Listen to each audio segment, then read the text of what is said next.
are the New York Knicks. We are the New York Knicks. We are the New York. So you were there at the Miami Heat shoot-around. What's the tenor of this team that's trying to close out the Knicks tonight? I think the Heat right now are calm and they're confident. The one thing that I got from Game 5 and just the vibe and how they felt afterward was they weren't really unhappy with the looks that they got.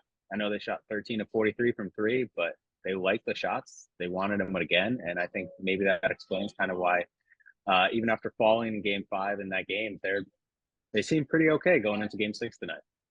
Only 13 teams have been able to come back from down 3-1 in the NBA playoffs to win the series. The Heat definitely don't want to be a part of that type of history. How important is it for them to close them out tonight before coming back to Madison Square Garden where there's a potential Game 7? Yeah, I mean, I think it's huge for the Heat. For a number of reasons, obviously home court. You don't want to go into Game 7 playing somewhere else. You don't want to let the Knicks feel like they're finding their groove and finding the shots and the style of play that they like. They hadn't been able to do that for 4 games coming into the series before Game 5. And I think the biggest thing is if you get to a Game 7, one game, you really never know what can happen, who gets hurt, weird shooting night. Like, you don't want to leave it to a lot more chance than the Heat probably want to leave it to. We really haven't seen playoff Jimmy Butler this series. I mean, he's played well, but we haven't seen that explosive game where he just takes over. Is he good to go? What's going on? Or is it Knicks defense that has precluded him from doing that? I think it's both. You can definitely see him hampered just still a little bit by the ankle injury that he suffered in Game 1, had to miss Game 2 because of that. The way he moves is a little more deliberate. And I think maybe you could see it a little on defense in Game 5. The Knicks defense has helped. It seems like they're kind of playing more to take him away. I think that was why the Heat had more open shots and threes in the fourth quarter of Game 5. But it's funny you mentioned that Bam Adebayo spoke today during shoot-around for the Heat, and he said he thinks he'll see playoff Jimmy tonight in Game 6. So, I think the slow game, those 19 points were his lowest of the postseason. Quentin Grimes got some credit for playing him well, which he did for sure. And he had that big mistake in the fourth quarter where he lost the ball, and that changed the tenor of that fourth quarter comeback. So the Heat seem to think they'll get playoff Jimmy tonight. So who are we to disagree? Jimmy buckets. All right, before this season started, I think there was a lot of skeptics as far as Jalen Brunson, the contract that he got, the emphasis that they placed on getting him in particular in the offseason. But he has definitely squashed some of those naysayers, I guess. Regular season, he was really good, borderline all-star. And in the playoffs, he's taken it up a notch. Can you talk about the way he has, I don't want to say put himself on the map, but he kind of has put himself on the map as far as nationally, and especially playing in New York, it kind of helps too.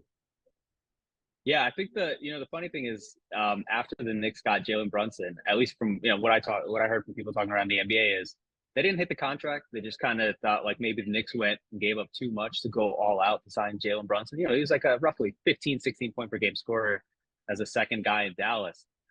I think if Jalen Brunson hit free agency right now, he'd get the max. I think there's no doubt about it. I don't know whether the Knicks knew something that no one else knew because of all their familial and near familial ties to him, or if they just got a little bit lucky, probably a little bit of both. But he's a star. You talk to scouts, execs around the league, they think that he's been their best player. He's the engine for the team all season long, even as Julius Randle was the all-NBA guy. And this has just been a big coming out party for him. And 38 points, 48 minutes, Game 6, if he can do that again or something close to it, that's really just going to put a capstone on his season point, and it'll get the Knicks to Game 7 probably. 48 minutes and 1 turnover. All those other stats, were impressive, obviously, but the 1 turnover, talk about this guy's, his calm demeanor. For years, the Knicks have been wanting a point guard, a steady guy that can run the ship, but now he's not only running the ship, he's also scoring a lot of buckets. He's a go-to guy down the stretch, and he's shown that he's not too small for the big moments. Put his play into perspective. Yeah, the interesting thing about Jalen Brunson is he's usually the smallest guy on the court, right? He plays probably the biggest because of just the style of play, the way he gets into the lane, the way he gets his buckets with the step backs and those floaters and those runners. And I was talking to someone before Game 5, and they said he's the most dangerous guy in the league after he stops his dribble. And think about it. Think about his footwork. Think about everything he does when he stops his dribble, and he can still change angles and get shots off.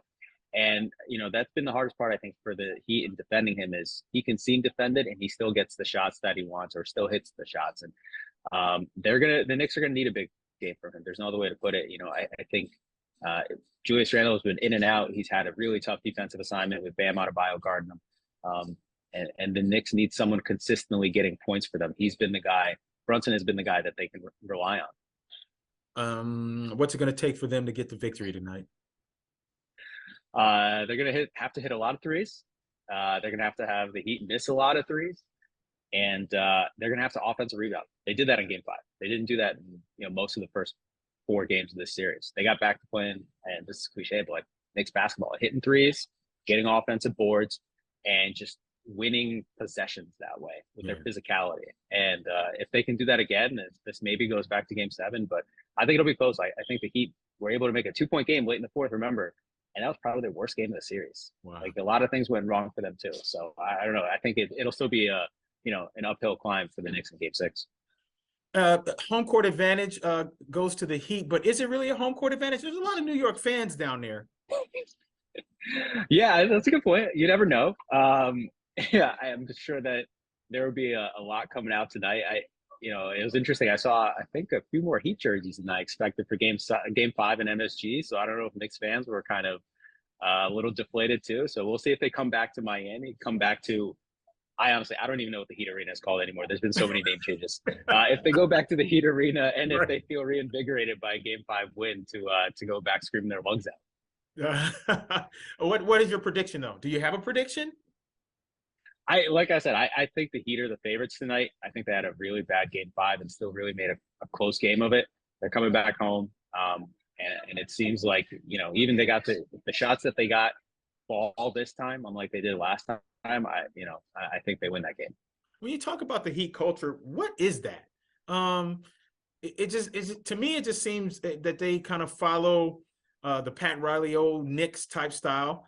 They follow Jimmy Butler's lead, the way he plays. He's all out there. He's a tough, gritty guy. What if you had to put into words what the Heat culture is? What is it? Yeah, I think it's just they're always kind of grinding possessions, offensively, defensively. The way they build guys when they get them into their system. So I think it's about just finding a way to win, being malleable, and taking guys from nowhere and plugging them in to play big playoff games. And it's that kind of grittiness, as you mentioned. That defensive-minded way of playing and just that real deliberate way of both playing and the way that they build their organization and the way they assemble a roster. What do you think is happening to Julius Randle's legacy? A lot of people, he's putting up decent numbers, but a lot of people are saying like he's like his comment about they wanted it more. That kind of got a lot of heat on him, because he said that. What do you think this playoff series, the importance of it, and his performance during it is doing for his legacy? I think Game 5 did a lot for it. Game 1, the first quarter was rough, and obviously he bounced back. Randle's had a really complicated time in New York, right? He had a really rough start in his first season, all NBA to however you describe last year. Right. And this year he's bounced back. And I think we've seen that in this series and in the playoffs too, both this year and 2 years ago is just, there's a lot of highs and lows with him. And I think, Knicks fans and the Knicks have really appreciated all the times, all the highs, all the great things that he's done for the team, but the lows have been pretty bad too. And I think that's just what you get with Julius Randle. He's obviously made 2 All-NBA teams. He's not quite that good of a player. And when you're not one of the most elite players in the league, that usually comes with inconsistency. And we've seen that from Randle throughout the years. All right, man. Thanks so much. Hopefully I'll see you back here for Game 7. We'll see. Actually, no, I won't be in Game 7. I won't be in Game 7 either way. I go into a combine Monday. Oh, okay. All right. I'm in Chicago. Wait, so the NBA combine? Yeah, it starts Monday. Okay. Cool, man. Well, safe travels, man. Thank you so much for doing it. Thank you. And great seeing you. What do you think? Game 7 or no? That's tough, man. I'm kind of with you because I feel like, the Heat didn't play great, but they made a game of it. They almost stole that thing. You know what I mean? And again, Jimmy Butler, he hasn't done Jimmy things yet, and it's still hanging around. I like the shooters. I like Strus. Duncan Robinson can hit shots. I love Gabe Vincent. I don't know where Duncan Robinson came from.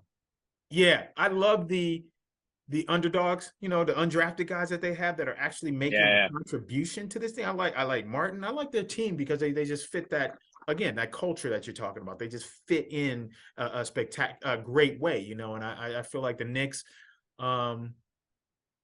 may have already overachieved. You know what I mean? I think they can still win. Yeah. I think they still can, but I just think it's Sure. Miami's to lose. Yeah, no, I agree with you about. Go ahead.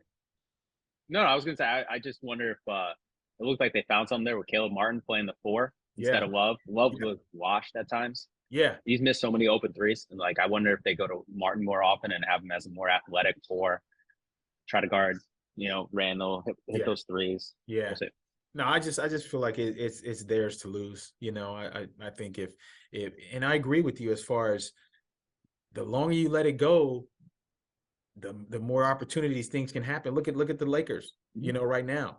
If they could have put them away and hopefully, if AD is okay, but now you got to worry about him this game tonight, and now you got Clay. He didn't have a great game, but we know what he can do if he gets hot.